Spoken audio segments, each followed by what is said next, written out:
একজন কলা বিক্রেতা ৫ টাকা পিস ধরে কলা বিক্রি করছিল। প্রচুর বিক্রি হচ্ছিল, মানুষ নিচ্ছে আর ছিলে ছিলে খাচ্ছে। এটা দেখে বিক্রেতা ভাবলো, যদি কলাগুলো ছিলে রাখি তাহলে ক্রেতাদের ছিলতে কষ্ট হবে না এবং ছিলে দেওয়ার কারণে দাম বেশি পাবো। তখন সে কিছু কলা ছিলে তার দাম ধার্য করলো ৬ টাকা পিস।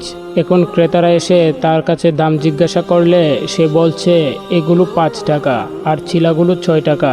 দেখে গেল ক্রেতারা তখন ৫ টাকা দরের কলাই কিনতেছে। সে ভাবলো যখন কম দামি কলা থাকবে না তখন দাম বেশি দিয়ে নিয়ে যাবে। এক সময় ৫ টাকার কলা সব শেষ হয়ে গেল, তখন আর কোনো ক্রেতাই তার কাছে আসছে না। তবে প্রচুর মাছি এসে বিনামূল্যে কলা খাচ্ছে আর ভু ভু করে উড়ে বেড়াচ্ছে। এখন সে ভাবলো দাম কমালে মনে হয় বিক্রি হবে। সে দাম কমাতে কমাতে ০ টাকায় চলে গেল, তবুও কেউ কলা নিল না। যে লোক আবার ড্রেন পরিষ্কার করে সে ওই সময় বাজারে টাকা তুলতে এসেছিল।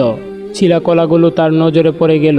সে বলল, ভাই, এত আবর্জনা করলে তো আমি পরিষ্কার করতে পারবো না। অনেক কথার পর সে কিছু টাকা দিয়ে বলল, কিছু মনে করো না ভাই, দয়া করে পরিষ্কার করে দিও।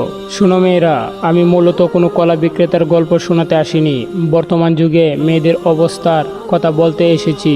বর্তমান যুগে মেয়েদের অবস্থা ঠিক এরকম। আগেকার মেয়েরা পর্দা করে চলতো, তাই তাদেরকে সম্মানের সাথে নিয়ে যেত। এখন এরা কলার মতো খোসা থেকে দাম বাড়ানোর প্রচেষ্টায় আছে।